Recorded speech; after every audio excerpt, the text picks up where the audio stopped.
पढ़ना है हम लोगों को विटामिन सी। तो सबसे पहला क्वेश्चन तो यही आएगा कि रासायनिक नाम क्या है, अस्कॉर्बिक एसिड। तो विटामिन सी का काम क्या है, पहला सवाल, ठीक है। तो विटामिन सी जो है कोलेजन फाइबर नामक प्रोटीन बनाता है। क्या? कोलेजन फाइबर नामक प्रोटीन, यानी आपको कोलेजन तंतु भी इसको कह सकते हैं आप इसे। तो बात है कि आखिर फाइबर कहते हैं किसको? फाइबर प्रोटीन क्या होता है? ऐसा प्रोटीन जो किसमें रहे, रेशे में रहे। तो ऐसा प्रोटीन जो रेशा में रहेगा उसे क्या कहते हैं हम लोग? फाइबर। फाइबर इस तरह से रहे फाइबर, तो इसे कहा जाता है फाइबर, है ना। तो विटामिन सी का काम क्या है? कोलेजन फाइबर, एक प्रकार का फाइबर है क्या, कोलेजन, इसका बनाना काम होता है, ठीक है। अब बात है कि कहाँ कहाँ पाया जाता है कोलेजन फाइबर। तो हमारे शरीर में 3 जगह कोलेजन फाइबर पाया जाता है, ठीक है। तो पहला तो आपका हो गया स्किन में, जो आपको स्किन बनता है वो कोलेजन फाइबर का ही बनता है। और बोन, है ना, बोन को जो मजबूती प्रदान करता है कोलेजन फाइबर ही करता है। और तीसरा मसूड़ा, ये क्या करता है कि मसूड़ा में खूब जाल टाइप के बना लेता है कोलेजन फाइबर। और जब इतना जाल बन जाता है कि इससे जो है ब्लीडिंग नहीं होता है, ब्लीडिंग नहीं होता है। तो कोलेजन फाइबर का काम समझ में आ गया। बहुत ज्यादा क्या कर लेता है, जाल बना लेता है, जिस कारण से ब्लीडिंग होने से क्या होता है, रुक जाता है। अब जरा सोचो कि विटामिन सी की अगर आप में कमी हो जाएगी तो कोलेजन फाइबर बनेगा? कोलेजन फाइबर नहीं बनेगा, ठीक है। तो विटामिन सी की कमी जब हो जाएगा तो कोलेजन तंतु का बनना क्या हो जाता है, कम। अब बताइए, कोलेजन तंतु का बनना कम हो जाएगा तो परिणाम स्वरूप हड्डी क्या होगा, मजबूती कमजोर, हड्डी कमजोर हो जाएगा। और मसूड़े से क्या निकलने लगता है, खून। इसे वो कहते हैं अस्कर्वी रोग, ठीक है। तो अस्कर्वी रोग में क्या होता है, पहला कोलेजन फाइबर बनना कम हो जाता है। जब कोलेजन फाइबर बनना कम हो जाएगा तो हड्डी जो है आपका कमजोर हो जाएगा। जब हड्डी कमजोर हो जाएगा तो और दांत, मसूड़ा जो है वहां पर भी क्या हो जाता है, कोलेजन फाइबर कम हो जाता है, जिस कारण से ब्लीडिंग होना शुरू हो जाता है, ठीक है। इसी रोग को कहते हैं अस्कर्वी। अभी मत कह देना कि दांत से खून निकल रहा है तो अस्कर्वी हो जाएगा ना, उसको अस्कर्वी नहीं कहते हैं। फिर तो पायरिया भी वही चीज हो गया। पायरिया में भी दांत से खून निकलता है, तो पायरिया और अस्कर्वी क्या एक ही है? नहीं, एक नहीं है। एक विटामिन की कमी से होने वाला रोग है और दूसरा जो है प्रोटोजोआ से होने वाला रोग है ना। पायरिया कैसे होता है? एंट अमीबा जिंजेवैली से।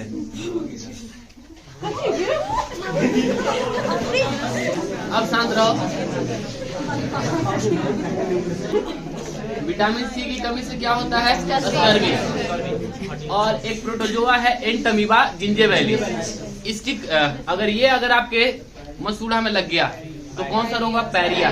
इसमें भी क्या होता है, आपके इसके दांतों से क्या आएगी, खून आएगी। लेकिन एक पायरिया से होने वाला प्रोटोजोआ से होने वाला रोग है, और एक जो है विटामिन सी की कमी से। जो विटामिन सी की कमी से होता है उसमें आपकी अस्थि भी कमजोर हो जाता है, ठीक है। कोलेजन फाइबर कम हो जाता है, ठीक है ना। इसी रोग को अस्कर्वी कहते हैं। तो पायरिया से भी मसूड़ों में से खून आता है, लेकिन यह एंट अमीबा जिंजेवैलिस नामक प्रोटोजोआ से होने वाली बीमारी है, ठीक है। अब इसका काम क्या है? विटामिन सी का काम है घाव को भरना, ठीक है, कोलेजन फाइबर बना लेना, ठीक है। अब बात है कि स्रोत, अब इसका देख लीजिए। तो आप देख लीजिए कि ये करता क्या है आपके शरीर में, कोलेजन फाइबर बनाता है। कोलेजन फाइबर कहाँ कहाँ पाया जाता है? तो 3 जगह, एक स्किन में, दूसरा बोन में, और तीसरा मसूड़ा में, ठीक है। तो विटामिन सी की कमी से क्या होगा, इन स्थानों पे कोलेजन फाइबर बनना कम हो जाएगा, ठीक है। अगर हड्डियों में बनना कम हुआ तो क्या होगा, हड्डी कमजोर। और मसूड़ों में बनना कम होगा तो दांत से खून आने लगेगा, ठीक है। अब स्रोत क्या है? तो जितने भी खट्टे फल हैं और रस भरी फल हैं उन सभी में विटामिन सी का अच्छा स्रोत माना जाता है। जितना भी रस भरी फल हुआ जिसमें रस होगा उस सब में विटामिन सी का अच्छा स्रोत होता है। जैसे मौसमी, जैसे संतरा, नींबू, हाँ जी, और बोलिए। सबसे बेस्ट है, ये लिखता है सिट्रस फल।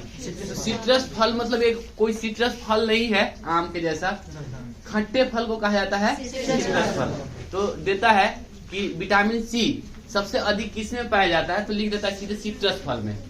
ठीक है, तो मौसमी भी हो जाएगा, और चीकू, आंवला, टमाटर, हरे पत्तेदार सब्जियां, अंकुरित अनाज, कच्ची पत्ता गोभी। अब बात है कि इतना में अगर मान लिया जाए कि विटामिन सी आप 1 गिलास अगर जूस पी लेते हैं तो पूर्ति हो जाता है, लेकिन उतना पैसा नहीं है तो 2 गो मिर्चाई खा लो। हाँ, उतना मिल जाएगा, आराम से मिल जाएगा। तो जब खाना खाने बैठिए 2 मिर्चाई साथ में लेके बैठिए, विटामिन सी की पूर्ति हो जाएगा। हरा मिर्च, हाँ हरा मिर्च, हरा मिर्च में भी होता है, लाल मिर्च है ही, जाएगा कहाँ, उसी में न रहेगा। तो लाल मिर्च नहीं बल्कि हरा मिर्च बेस्ट होता है ना, तो हरा मिर्च चाहिए। अब आपसे पूछ देगा क्रम क्या है, तो सबसे ज्यादा मात्रा में आंवला में, फिर नींबू में, फिर संतरा में, नारंगी में, अमरूद में, सेव में, हरी मिर्च में। ठीक है जी। अब आते हैं विटामिन सी का सर्वोत्तम स्रोत, आपसे पूछ सकता है सबसे अच्छा तो क्या है, विटामिन सी जल में घुलनशील विटामिन है, इसीलिए जैसे ही सब्जी को हम काट के धोते हैं तो विटामिन सी निकल जाता है। विटामिन बी और विटामिन सी जल में घुलनशील विटामिन है, इसलिए कभी भी सब्जी को काट के नहीं धोना चाहिए, है कि नहीं।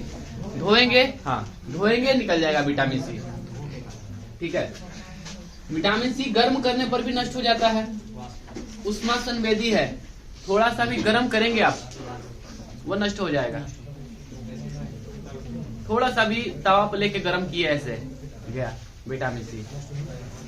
ठीक है, तो विटामिन सी उष्मा संवेदी विटामिन भी कहते हैं, इसी कारण से थोड़ा सा भी हीट लगा और ये क्या हो जाता है, नष्ट हो जाता है।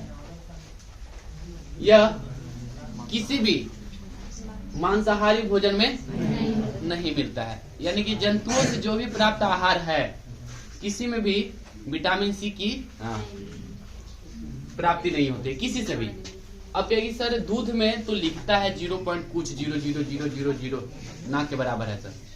ठीक है, अगर जंतुओं से प्राप्त आहार में विटामिन सी आ जाए ना, यानी खट्टा हो जाए ना, तो खराब हो जाता है, सड़ जाता है। भोजन सड़ जाता नहीं है, तो अगर